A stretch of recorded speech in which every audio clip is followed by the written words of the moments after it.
What's up, people? This is another edition of Straight from the Chest podcast. I'm your host, Justin Groth, and this is a Wednesday wrap, which means that I'm going to be a little bit more aggressive. Who am I kidding? I'm always aggressive, I feel, and today's no different, but I guess I'm aggressive with intensity, and I guess maybe today might be a little bit more intense.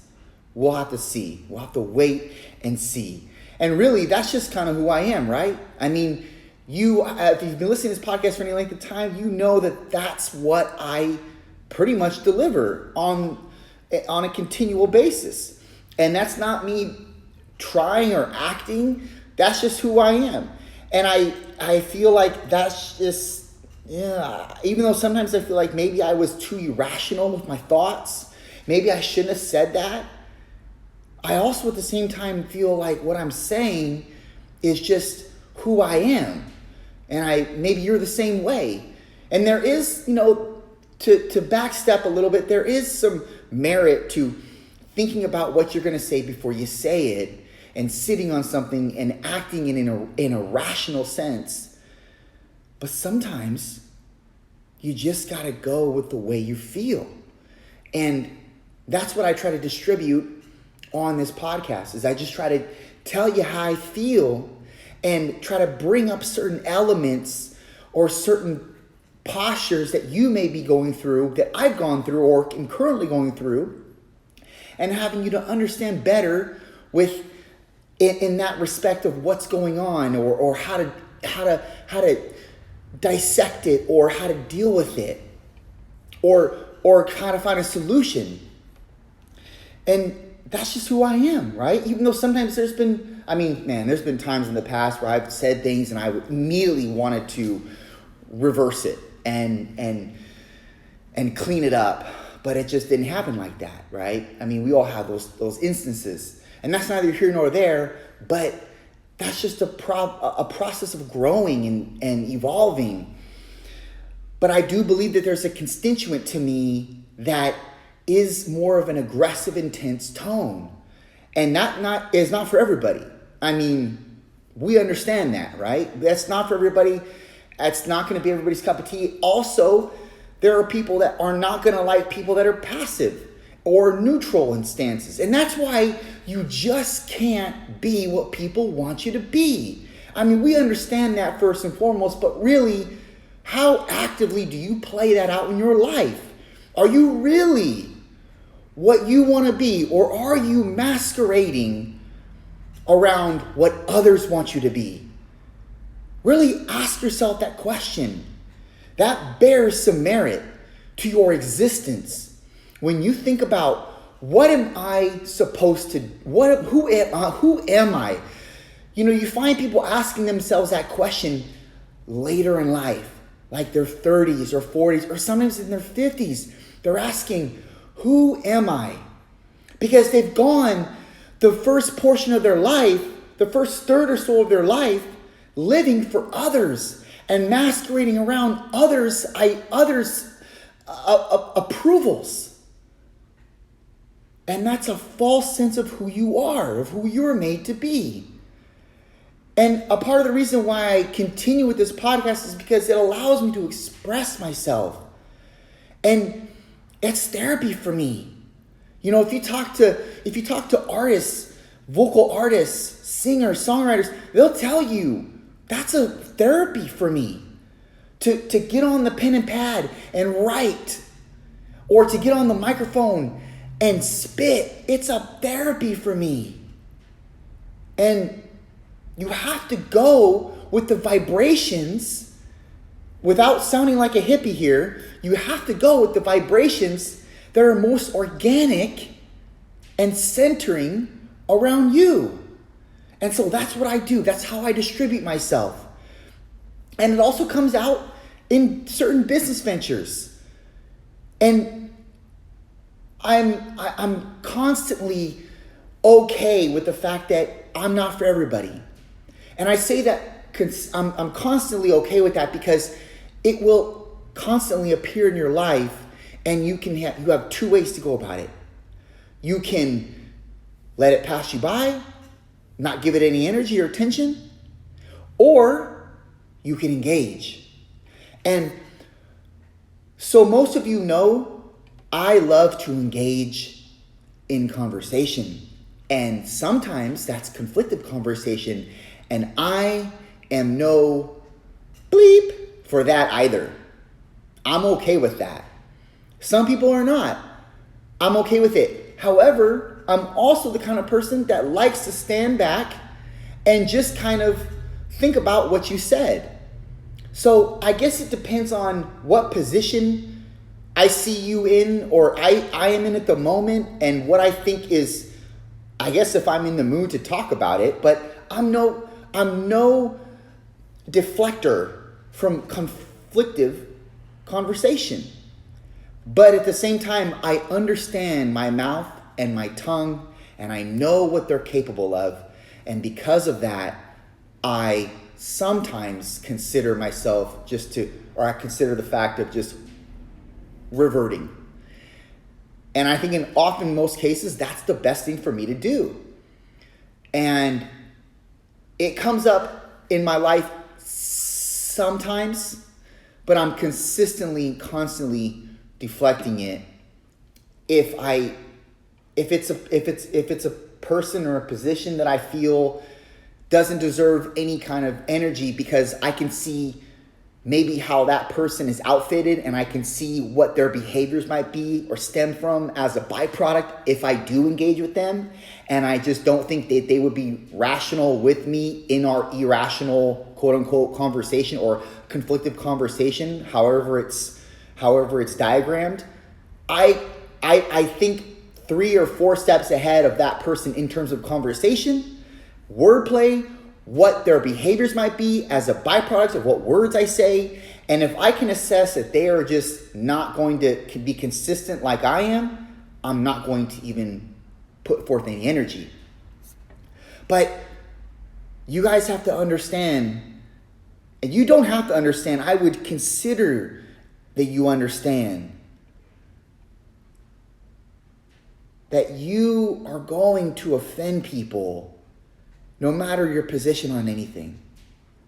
You are going to offend people if you say the wrong word. You're going to offend people if you stand for something that they don't stand for. You're going to offend people if you're different. If you're unique, you will offend people. Do you know why? Because those people that you're offending, they want you to fit in with them. And if you don't, that develops an insecurity within them, and they're going to project their insecurities onto you. That's really generalized, but it's the truth. If you stand out from somebody else, they will get, well, it depends on the person, but they might get offended because you're different than them. And that poses somewhat of a threat. And if they have any insecurities centering around that possible threat that you are or what you're projecting, they're going to project onto you.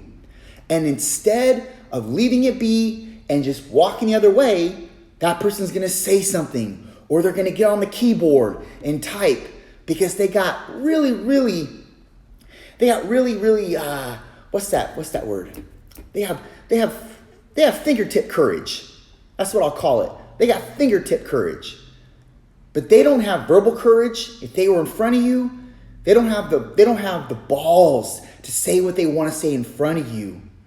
And chances are they don't have big balls, period, because they're coming at you in a projectile context. And that's not what men do. If this is coming from a man, that's not what men do. But if it hurts their feelings and they're in their emotions too much, feminine, if it hurts their feelings, oh, you said a certain word that I didn't like, or you stand for something that I don't stand for, and it hurts their feelings and their balls get shriveled up and sucked into their pelvic floor, they're going to say something to you because it's them projecting, because they don't have the stoicity to keep it in. Now, I'm not saying keep everything in, but there's some things that, yes, men, you keep in. But not everybody is built the same. Not everybody's wired the same. A lot of people got fingertip courage. And they love to talk all that smack on the keyboard. But listen, you let that go. I won't even engage in a healthy conversation because verbally I know what I'm capable of. And I don't want that to be documented, and I just don't want to give the energy because I don't care. I know that I'm not out there to please everybody, but the talents that God's given me, the enlightenment that He's ingrained me with, which is the same thing that He's done with all of you as well. I'm not a one-off. I'm not a unicorn. I'm not different in regards to what you're. I'm different, but you're different too. We're all different. We all have our subjective qualities and character traits that embody our uniqueness. So what I'm saying is you're going to offend people if you're unique and you go along with those character traits and you capitalize on those talents, and that's okay. You'll offend people in the process, but you'll also infect people with who you are, the elements that you're providing to them, the enlightenment that you're encouraging them with. That, my friends, is living. And that is paying homage to your DNA and your wiring and your talents that God's entrusted you with. If that's you and you have a certain position on something, take that position. Don't just keep your mouth. And I'm not saying be a protester and do that jargon. I'm just saying stand up for what you believe. Stand up for the things that are purposeful in your heart. Just because somebody's offended, that's okay. For every one person you offend, you're going to infect 100. So don't worry about that one. It's much more important that you get to the 100 in this regard.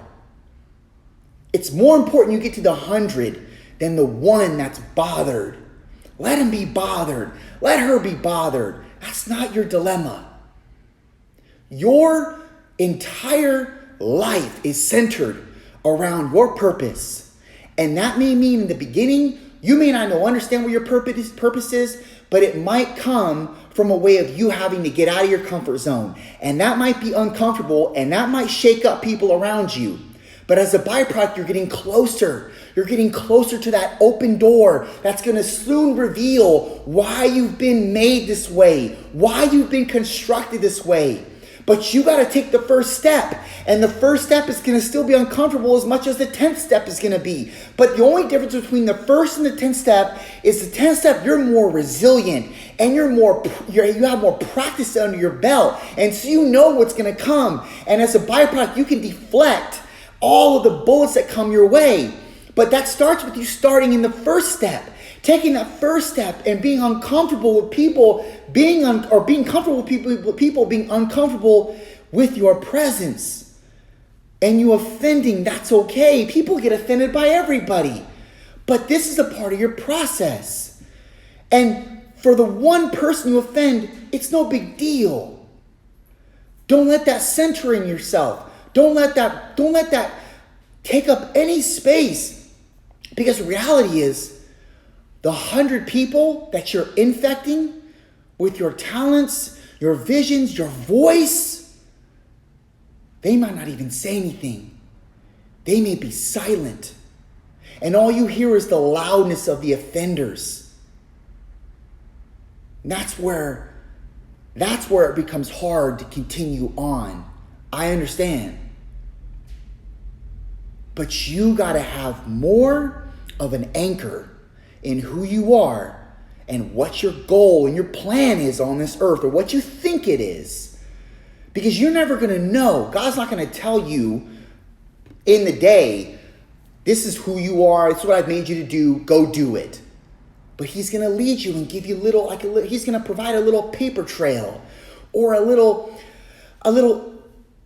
we'll call it an Easter egg trail. It's going to Easter egg hunt. And you go from Easter egg to Easter egg. You crack the Easter egg. You open it up. You find out, oh, yes, this is what I'm supposed to do. I feel reassured now that I'm on the right track. And you keep going. You keep cracking those Easter eggs. You keep cracking them and finding out what they unveil inside.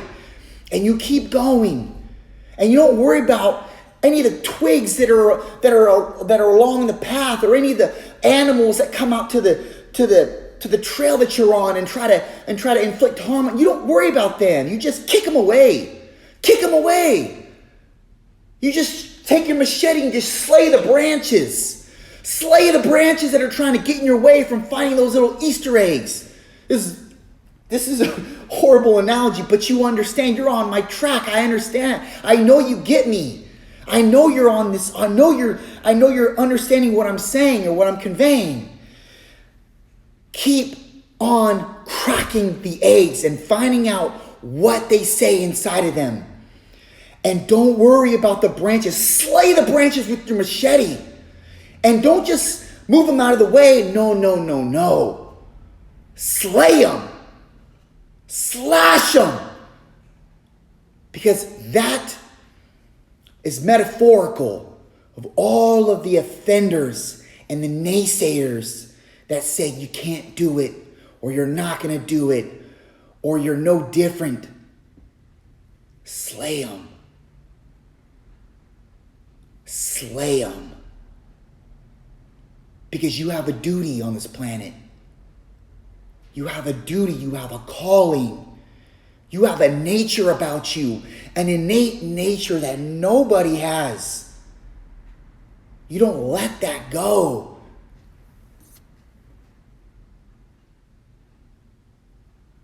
Offenders come and go, but your infection lives on.